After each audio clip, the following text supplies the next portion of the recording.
किस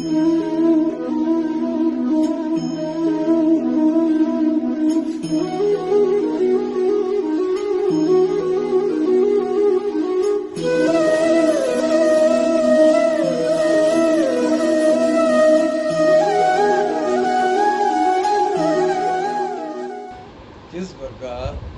आपके घर में सदैव लक्ष्मी का निवास रहे, आर्थिक संपन्नता रहे और घर के अंदर कभी भी कलह नहीं हो। अधिकांश लोगों के घर में देखा गया है कि वास्तु दोष होता है, लेकिन किसी के समझ में नहीं आता कि इसमें किस प्रकार का वास्तु दोष है। वास्तु दोष का वर्णन करते हैं तो कई बार भूमि के अंदर शल्य दोष होता है। शल्य दोष के कारण वह शल्य किसी के पकड़ में नहीं आता है। भवन निर्माण के समय मकान मालिक या तो किसी ठेकेदार को उस कार्य के लिए ठेका दे करके और निश्चिंत हो जाते हैं, लेकिन कोई भी व्यक्ति जमीन का पूरी तरह से निरीक्षण नहीं करता। उस भूमि में शल्य है या नहीं है इसका पूर्व में अनुमान नहीं लगाते, किसी से जानकारी नहीं लेते कि इस भूमि के अंदर किस प्रकार का दोष है। वहाँ पर भवन बना करके रहने वाले लोगों के साथ में कई बार ग्रह कलेश, अनायास एक दूसरे के प्रति झगड़े होना, किसी के साथ में अच्छे संबंध नहीं रहना, और घर के अंदर पैसा बहुत आता है लेकिन वह पैसा उनके पास रुकता नहीं। तो ज्योतिष के अंदर ऐसे कई ग्रहों के कारण भी होता है। अगर उसके जन्म पत्रिका का अवलोकन करें तो ग्रहों की स्थिति का पता चल जाता है और ग्रहों की स्थिति से ग्रह का उपाय भी किया जा सकता है। मेरे पिताजी वर्तमान में जो शतायु है, 97 ईयर्स की एज है, एक दिन मैंने उनसे प्रश्न किया कि किस प्रकार थोड़े से उपाय से व्यक्ति अपने भवन की वास्तु दोष को दूर कर सकता है। तो उन्होंने मुझे बताया कि यदि घर के अंदर गौमूत्र एवं गंगाजल और उसके साथ में अगर उसको उपलब्ध हो जाता है तो लाल चंदन, गोरोचन डाल करके और पूरे घर के अंदर सफाई की जाए और उसके जल से घर में पोछा लगाया जाए तो वह दोष निश्चित रूप से शांत हो जाता है और सभी लोग अपने घर से बाहर आ जाएं, घर के अंदर सफाई करके पोछा लगा दें। उसके बाद में लक्ष्मी का निवास प्रत्येक व्यक्ति के घर के मुख्य द्वार पर होता है और मुख्य द्वार पर यदि आपका दोष है तो भी इस उपाय से दूर हो जाएगा। मुख्य द्वार आपका किसी भी दिशा में हो, किसी भी प्रकार से बना हुआ हो, वास्तव में घर के अंदर गोमूत्र, गोरोचन से पोछा लगा करके और वह घर से सब व्यक्ति घर से बाहर आ जाएं और अपने जो प्रवेश द्वार है उसकी मुख्य स्थल होता है जिसको मारवाड़ी में हम थली कहते हैं, वहाँ पर पूजा करके एक स्वास्तिक बना दें, कुमकुम से स्वास्तिक बना करके और फिर एक एक करके घर में प्रवेश करें तो निश्चित रूप से वह व्यक्ति सप्ताह 10 दिन के अंदर पूर्ण रूप से सुखी, पूरा परिवार सुखी होगा, उत्तरोत्तर उनके कार्य में वृद्धि होगी और उनको आर्थिक संपन्नता भी मिलेगी। इसके अतिरिक्त 4 उपाय ऐसे हैं जिसके करने से व्यक्ति ग्रहों दोष के से भी शांति प्राप्त कर लेते हैं। अभिवादनशील्यस्य वृद्धोपादन सेवित चत्वारि तेषां वर्धन्ते आयु कीर्ति यशो बलम्।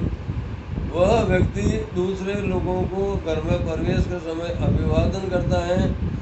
वृद्ध लोगों की सेवा करता है, मात्र उनके सेवा से, अपने माता पिता को प्रणाम करने से, सास ससुर को प्रणाम करने से उसको 4 तत्वों की स्वतः ही वृद्धि हो जाती है। आयु की वृद्धि हो जाती है, उनकी कीर्ति में वृद्धि हो जाती है, उनका यश चारों तरफ फैलता है और शारीरिक बल उनको प्राप्त होता है। शरीर से हृष्ट पुष्ट होकर के वे सब प्रकार के रोगों से मुक्त हो सकते हैं। इसके अतिरिक्त यदि कोई स्नान के द्वारा अपना ग्रहों का दोष शांत करना चाहता है तो उसके लिए जो औषधि मैं बता रहा हूँ, कूट, खिल्ली, मालकांगनी, लाजवंती, इंद्रजो, सादेजो, पीला चंदन, लाल चंदन, नागरमोथा, हल्दी दोनों, एक तो हल्दी जो हम खाने के लिए काम में लेते हैं वो, और दूसरी हल्दी जिसको दारू हल्दी भी कहते हैं, ये दोनों हल्दी मिला लें और सरसों के दाने उसके अंदर डाल लें। साथ में नाग केसर, सफ़ेद चंदन, लाल चंदन, सुगंध कोकिला और कपूर काजरी, इन सब का मिश्रण करके उस जल से स्नान करते हैं तो भी व्यक्ति ग्रह दोषों से मुक्त होकर के आनंद को प्राप्त होता है, लोगों से मुक्त हो जाता है, परिवार में आनंद ही आनंद रहता है और आर्थिक रूप से वह परिवार लगभग यह प्रयोग 21 दिन कर ले तो पूर्ण रूप से संपन्न होगा, इसमें कोई संदेह नहीं है। यह आज की वार्ता केवल मैं मनुष्य के आर्थिक रूप से संपन्न होना, परिवार में आपसी मेल जोल बढ़ना और वास्तु दोष के कारण शरीर के अंदर किसी भी प्रकार की व्याधियाँ रहती हैं तो उससे वह परिवार केवल मात्र गोमूत्र, गोरोचन, गंगा जल, इनसे मिश्रित जल से घर के अंदर पोछा लगा दें और घर के द्वार पर स्वास्तिक बना दें तो वह पूर्ण रूप से संपन्न होगा, इसमें कोई संदेह नहीं है। ज्योतिषीय उपाय मैंने अभी तक आपके सामने रखे, अनुभव से प्राप्त उपाय आपके सामने मैंने अभी रखे। एक उपाय जो बहुत विद्वान धरणीधर जी शास्त्री ने अपनी पुस्तक में लिखा है, वह भी मैं करीबन 30 साल से इसको अनुभव में ला रहा हूँ और वह प्रयोग भी अगर व्यक्ति करे तो उसकी मनोकामना सिद्ध हो जाएगी, उसको आर्थिक संपन्नता मिल जाएगी और उसके संपूर्ण कार्य हैं, चाहे राज कार्य हैं, चाहे न्यायालय के कार्य हैं, चाहे पारिवारिक विपत्तियाँ से मुक्त हो जाएगा। 21 मार्च को 25 रत्ती सोना, 16 रत्ती चांदी और 10 रत्ती तांबा, कुल 51 रत्ती मिला करके और वह अंगूठी को ऐसी बनाए जिसमें तीनों धातु स्पष्ट रूप से दिखाई देते रहें और अपनी रिंग फिंगर के अंदर पहन लेता है तो वह पूरे जीवन भर इस बात को याद रखेगा कि उसके जीवन में कभी भी किसी भी प्रकार की बाधा नहीं आएगी, निश्चित रूप से वे आर्थिक संपन्न होंगे। यह मेरा पूर्ण विश्वास है। आप इस प्रयोग को करेंगे तो आपके पास पैसों की कमी नहीं रहेगी, ऐसा मेरा मानना है। समय के अंदर अधिकांश भवन जिनके मुख्य द्वार पर उसको रोकने वाली कोई भी वस्तु नहीं लगाई जाती है। पुराने ज़माने के अंदर मकान बनते थे तो दरवाजे जो होते थे उसके अंदर भी एक छली रोक के लिए दरवाजे के बनती थी और मुख्य द्वार के पास में पत्थर लगा करके भी उसको कुछ ऊंचा रखा जाता था और मकान का जो भाग है वो नीचा रखा जाता था। यही कारण होता है कि उनके घर में लक्ष्मी का सदैव निवास होता। अगर आपके भवन में ऐसा कोई मुख्य द्वार पर रोकने के लिए कोई उपाय नहीं है तो आप इसके लिए मुख्य द्वार के नीचे वाले भाग में तांबे का तार लगा करके और उसको रोकने का प्रयास करेंगे तो भी आपके घर में लक्ष्मी है वो बेकार नहीं जाएगी, धोखे से कोई आपकी हड़प नहीं करेगा, न चोर लूटेगा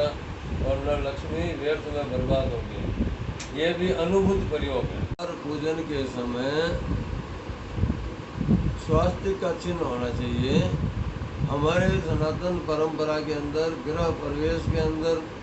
सर्वप्रथम हम घर के बाहर मुख्य दरवाज़ा, उसके नीचे का भाग जहाँ पर स्वास्तिक बना करके पूजा करते हैं, उसके पश्चात घर में प्रवेश करते हैं। यह स्थान आपके घर के पूरे आंगन से थोड़ा सा ऊपर होना चाहिए, और अगर ऊपर नहीं है तो वहाँ पर आपको एक तांबे का तार दोनों तरफ दोनों मिल जाते हैं, ऐसा तार लगा करके, और वहाँ पर स्वास्तिक का चिन्ह बनाएं। जब कभी भी आप इस तरह की पूजा करते हैं, चाहे शादी हो चाहे मंगल प्रवेश हो,